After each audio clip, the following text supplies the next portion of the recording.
You are now tuned into the sounds of Big Nate Sports Talk. It's on all the time, anytime.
Tuned in to Big Nate Sports Talk, the show that is on all the time, anytime. And now, ladies and gentlemen, the next big thing, the latest up-and-coming sports journalist, your host, Nathan Snell.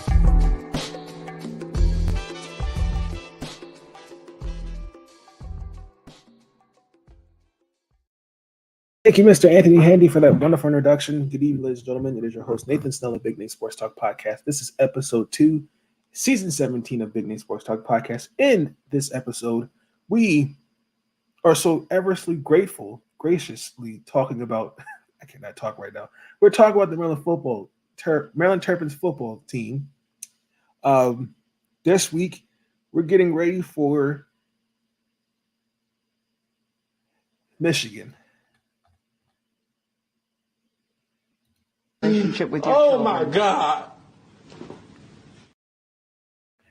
And so far, this has been a very interesting season with the Maryland Terrapins. Starting off, what I thought was a pretty good, and then all of a sudden, it looks different. And I can't defend that. Now we're 5-4. We're coming off I don't even know really what to really call that, a win against Nebraska. And let's talk about it. That was our first win, painfully, since September. The final score was 13-10. What kind of shit is that? We ended our 4-game losing streak. We are now bowl eligible. My biggest takeaways from the game, we won the turnover battle, and we made big plays when we needed to. Coach Loxley, who has emphasized about the importance of winning the turnover battle and making big plays, we did those things. For the most part, I thought we did everything that we did. We created 5 turnovers against them. It forced Matt Rule to go through different quarterbacks. He had 3 quarterbacks throughout the game take snaps, and all 3 threw interceptions, particularly on the last one that cost them the game. I can't defend that. What do you want me to say to that? He didn't even try. And Dante Trader Jr. and Tarheeb Still had 2 interceptions. Brad, he forced a fumble. I thought they just made everything they just picked their spots. I thought there were still some miscues that were kind of masked by the big plays. Like Ramon Henry had the 21-yard gain to help set up the field goal. I thought that was key. Ty Felton had back-to-back receptions that totaled 69 yards, and our only lone touchdown of the game. I was not perfect, but I think we did just enough to win the game. And for another for the second week in a row, painfully, we did not do a good job running the football. We struggled for most of the game. Now, we're not going to talk about Penn State and the ass whooping we received. We're not going to talk about that.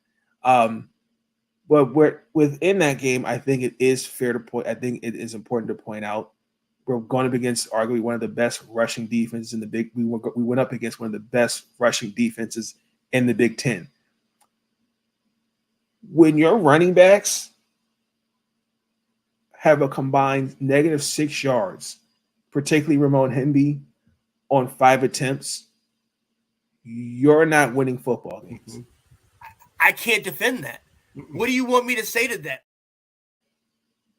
Secondly, Nebraska, their defense is ranked second coming into this game in the Big Ten. And we could not get anything going on the ground running the football. We, for the first half, had 0 yards on 7 carries in the first half. Did okay. And going in the fourth quarter, where we had 64 measly yards.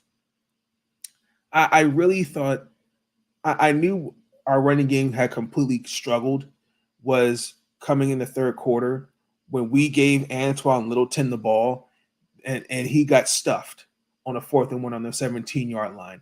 And then painfully, Henry fumbled in the fourth quarter in the 4-yard line. With that put immense pressure on our passing game, and especially on Talia, who threw the ball 40 times and threw for almost 200 yards. He threw for 283. Nebraska, on the other side of the football, ran the ball for almost 200 yards because they had 269 yards as a cohesive unit. They ran, I think, had 183 altogether. And then I don't even know really what to call this. Like we're bowl eligible. Yay! Like I'm happy, but I'm not at the same time. I'm quite disappointed because we started off 5-0, and then just to really watch to see how this team went from bowl eligibility. I mean, they lost 4 straight, and there's bowl eligibility that just went from absolutely yes to there goes our hopes and dreams. And then painfully, as we get to this next team, our best chances was to win against Nebraska, and we did just that. And I feel like we've reached. This is the 5th time we've reached the 6-win plateau since joining the Big Ten. So credit that to Mike Loxley. I think again, I think he's done a fantastic job. I still trust him. Me personally, I don't really understand the criticism on him. I mean, I get it to a certain extent. You know, it feels as though maybe we've outgrown him. You know, he's done all he could, but at the same time, I'm looking at, Josh Gaddis, and then Kevin Sumlin, who 3 weeks ago was arrested, and looking at them, because it's a pro spread offense. This offense is kind of regressing away. Lost some key players to the draft. The offensive lines need some work. And in fairness too, like I think for the most part, it was just a lot of mild inconsistencies, and it starts with our quarterback.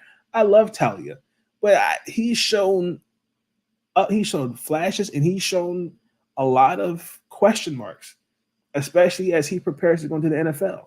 I think he can be a starting quarterback, but there are a lot of questions to me. But yeah, other than that, that was pretty much my takeaways from the most ugliest game I ever watched so far this season. And I really can't I can't celebrate that. I mean, it's a great win, but it was ugly. I'm being honest.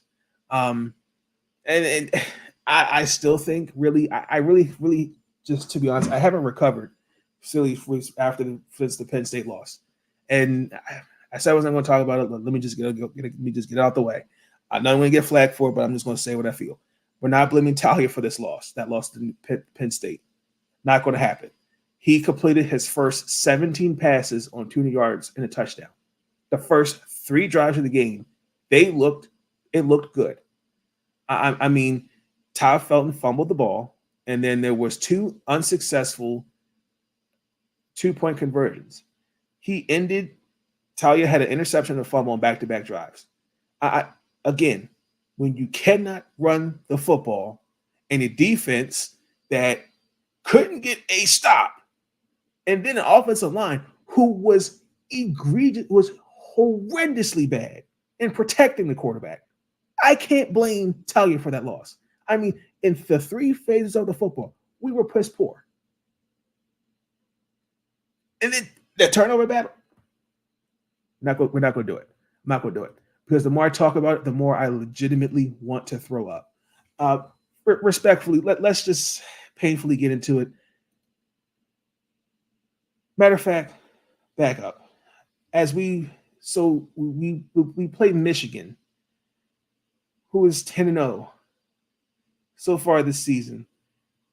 Before I give my keys to success, let's get into the sponsor of Big Nate Sports Talk Podcast. I need producers, please help me. I can't go right into just talking Michigan. I need a commercial break. Zagnif Apparel is the sponsor of Big Nate Sports Talk Podcast. Ladies and gentlemen, you can and you will dress like you're already famous with Zagnif Apparel. The following is a presentation of Zagnif Productions, LLC.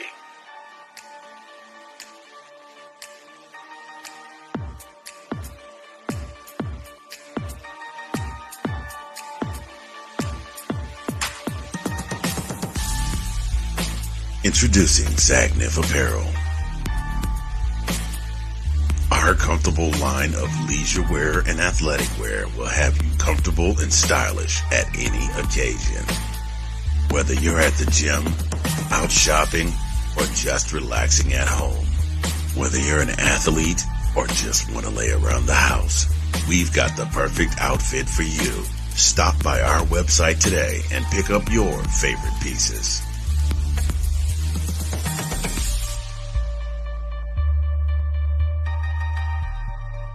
Zagnif Apparel. Dress like you're already famous. Can and you will with a nice 15% off using my discount code BIGNATE on your final purchase from Zagnif Apparel. Ladies and gentlemen, you can and you will dress like you're already famous. Thank you to Zagnif Apparel for being a sponsor of Big Nate Sports Talk Podcast. Let's get into our commercial break before we so graciously ever talk about Maryland versus Michigan.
before we get into the game, a couple things I want to give notice to with Maryland football. For this week, Taheeb Still was named National Defensive Back of the Week. He's been playing really well. He had 2 interceptions, 7 tackles in the win against Nebraska. He's been so far well. He's leading. He moved into the Big Ten with 5 interceptions so far, which is tied secondly throughout the nation. He is one of 3 players to have 2 or more interceptions in games this year. The most since Trey Watson, which was 2018. So congratulations to Taheeb for Defensive Back of the Week. And painfully, Maryland football lost a commit this past Tuesday. Samir Camacho, if I'm saying that correctly, decommitted from Maryland. He is the 4th Maryland Terrapin to decommit in the 2024 class. He reopened his recruitment. Last week, we lost another 3-star, Donovan Thompson. He also backed out, which brings us down to now 19. 7 of them are offensive linemen. Samir initially committed to us over TCU, Duke, and UTSA, University of Texas at Stephen Austin. So he was ranked number 86th, and he was the 154th best player from Texas. So that's something I wanted to share with you guys as the season progressed. But I still think Mike Locksley he's bringing in some guys. He's doing his thing as a coach, and I think we will be fine. But best of luck to those guys. Because no matter where they're going, they're going to get a good player. So best of luck to those guys. Painfully, let's get into Maryland versus number 3 Michigan. Saturday, we play the number 3 ranked Michigan.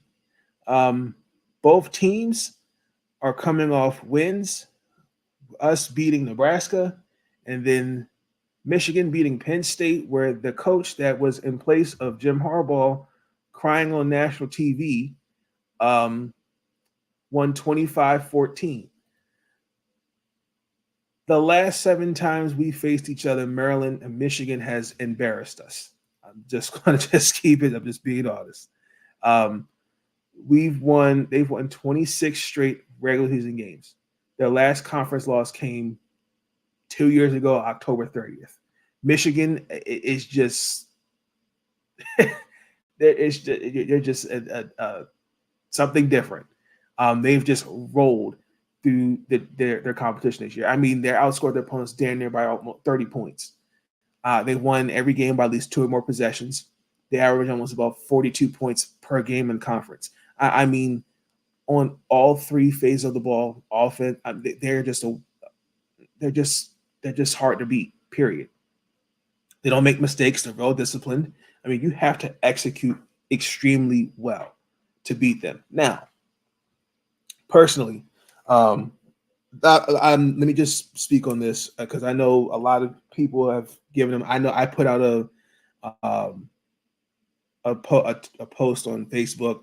The same energy we gave the Houston Astros for their alleged sign stealing, we should do the same thing.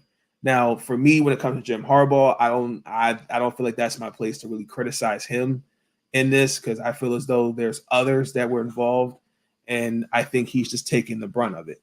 But he will serve. He's currently serving a 3-game suspension for their sign stealing scandal. He's also it's related to, and he's also was suspended the first 3 games this season for investigation into recruiting violations, which again, that happens respectively with any other program, but you just don't hear about it. And yes, so by now we should all know Michigan. For me, the keys of by players that I circled Blake Corum, who is for me, he has been their go-to guy. I mean, he has 18 touchdowns on the year. He's part of a running game that averages 170 yards per game. He's on pace to run for 1,000 yards. His yards per carry, I believe, is second in the Big Ten. J.J. McCarthy, to me, is just something else too. I think he's in the conversation for Heisman Trophy. For the Heisman Trophy. He's in the conversation for to be Heisman. Scratch that from the tape. He's led them to 10 wins, 18 touchdowns, 3 interceptions. He has a QBR of 92.7, which is second in the country, and led by the so ever gracious leader, the defensive end, Jalen Harrell. He has been a big part in why their defense is arguably probably the best. They have the number 7 scoring best defense because of him. He's taken a huge leap in his senior year. He's averaged about 5.5 sacks and about 6.5 tackles for loss and 2 forced fumbles. They have an offensive lineman who I believe I would consider him in my mock draft. He should be a first round pick. Zach Zittler. He actually just won an award recently. He's been the anchor of that unit for the last 40 starts. He's only allowed 12 sacks so far this season. I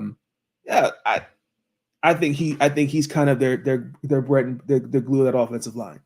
But for those with Michigan, I think on all sides of the ball, they're very strong. But the defense is the key in this game. They just got a defense that I think you really kind of have to pick your poison with. They allow 7.5 points per game. That's the most points they allow in the Big Ten, which is 14. And they're second in terms of turnovers. They just play unselfish. I think the only thing I can say is interim coaching. Like I said, they're 4-0 without him, and I believe it's Coach Moore who will be out there too. But after us, they play Ohio State. My keys to success. Can you stop the run? Jesus. Okay. When Blake Corum and Donovan Edwards, they have averaged close to 200 yards per game. Defensively, we allow opponents to average of 120 yards per game. This is a team that can officially run the ball just as better than any other team in the nation. I'm looking for Maryland stopping the run. Michigan, offensively, we're going to have to slow them down. Outscoring your opponents by 42 points, and especially have scored 40 points in 5 of 7 conference games, we're going to have to slow that down. Now, for most, this is a kind of a somber day because it's senior day at the Serengeti, aka the SECU Stadium. So this is definitely this is going to be tough because this is for the seniors. This is their last home game, especially Talia. The last 4 years, I mean, he has virtually every statistic. He is at the top, and I credit what he's done, his success, and it has not gone unnoticed. So it's been a journey, and I'm just proud of the work that he's done. It hasn't been easy, but yeah, they're going to do just fine. I think they'll be okay. It's a somber day when it's senior day. Like that last year, for example, the Maryland women's basketball team. And I know that's going to come in for them as well. Same for the basketball team for the men's side. So, it's a home game. I'm hoping people show out. I'm hoping it'll be a good turnout for sure. We got to run the ball. I think we got to come out aggressive. I think they would be okay. I think the biggest thing for me is you got to slow down Blake Corum. And they're flashes, but I just we can establish the run a little early, come out aggressive. Like example, Penn State. We came out first 3 drives, we looked good, and then after that, it just was different. I think you just got to come out aggressive against Michigan. If you do that, contain them. I'd like to see some definitely some blitz packages. Get to the court, get to JJ McCarthy a little bit more aggressively. I think they're going to have to beat us passing the ball more than running the ball. I think you need to take something away if you're Maryland. So I have a feeling that they're going to horn in on our run game. So I would think we need to make adjustments on that. So I think Maryland, unfortunately, will lose.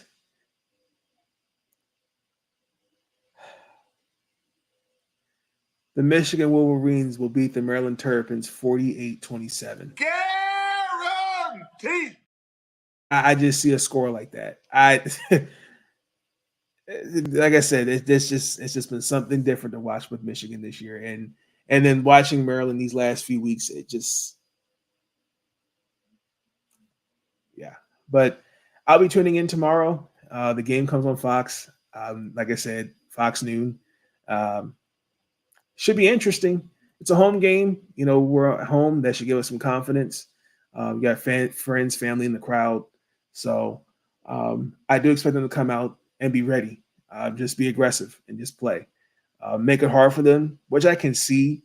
But knowing Michigan and knowing how they settle down and start playing Michigan football, it's pretty much a wrap. So with that being said, let's get into the last topic of Big Nate Sports Talk Podcast, and that is one final thought.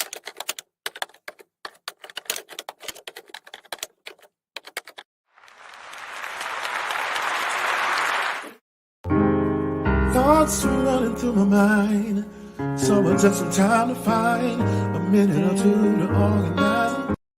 My one final thought for me for this episode is tomorrow's senior day, as I stated. It's just something about senior day when you kind of look back on it and so like, wow, where did 4 years go? And within the 4 years, I've seen a lot of success with Maryland. You know, especially when I look at what Coach Locksley has done for this program, I cannot emphasize that. What he's done, especially taking over a program that I think that had a toxic culture, a lack of accountability. Mike Locksley has done all the right things. I think he's what guys that are brought in, and I credit to what he's done. However, I'm a believer that you've got to crawl before you walk, and I understand the last 2 years. You know, we've been to bowl games. You know, we expect high expectations. Yes. But there comes growth, there comes growing pains, and there comes patience. And I think sometimes we're so quick, you know, and I'm honest, I've been disappointed because there's some games that they should have beat. There should be some wins. But I have to understand that some of these teams are just better. And again, it's just learning experience. And yeah, so that's kind of my one final thought is, you know, you just got to take the good, the bad, and the ugly. And hey, even though I'm not a fan of it, the way how it's been these 11 games, we're there. We're both eligible. So, and I can't take away from what Mike's done. I can see if we have losing seasons and we didn't make a bowl game, that's different. But he has produced 2 bowl games. I feel like if you replace Mike Locksley, who are you replacing him with? You know, the same thing. Like, and respectfully, knowing Maryland, for me, I my personal opinion, I think Maryland's a top 15 place to live, in my personal opinion. And there's a lot of things I think that are out of his hands when it comes to NIL. I think that's just Maryland, period. Because respectfully, when these conferences realign, I think we're going to be in a world of hurt, especially when we're going to get Oregon and Washington and the Big Ten coming soon. That starts with our athletic director. That starts with our lovely board of trustees and staff. I think you're going to have to figure out how to get with the program. You know, there's going to be commits to Maryland, but it's going to be interesting to see. So that's my one final thought. Ladies and gentlemen, thank you for tuning in to Big Nate Sports Talk Podcast. Be tuned in for future episodes. Episode 3, we are recapping Maryland women's basketball. You can follow my work with them. I'll get into that in the next episode. But we're just recapping like the last 3 games. They lost to the University of Connecticut last night. And we will be also breaking down the loss to South Carolina. It's just my observations these first 3 games this season and telling people to calm the hell down. It's only game 3 of college women's basketball season. So respectfully, you'll see episode 3 up as well. You'll see all these episodes up tomorrow, which is Saturday.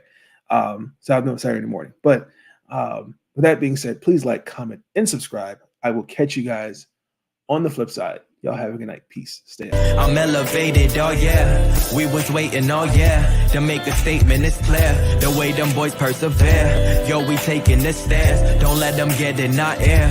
They go watch, I'ma stare. Tell them pull up a chair. God gon' answer our prayers. Living now. They told me dreams come true once you live it out. I picked up pieces from my childhood in a broken house. And heal my soul from the trauma we've been giving out. I hear the whispers in the wind under smoky clouds. And tell myself once again, I'ma work it out. So much shit can happen, yo, it got me tripping now. Yeah, it's feeling different now. I wonder if it's worth living now. They told me working 9 to 5 just to make it out. And now the dark nights got me needing mouth to mouth. Resuscitate my dreams, tell me what it's all about. I wonder if it's worth living now. They told me show a little skin just to make it out.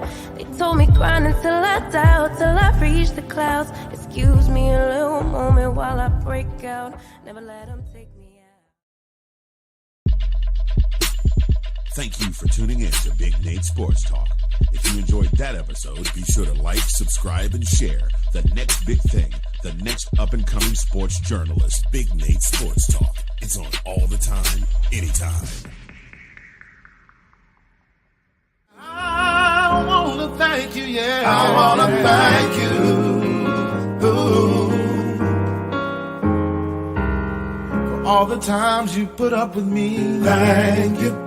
And you helped me retain my sanity. Thank you. I want to thank you. And I want to thank you. All I want to do is say thank you for everything you do.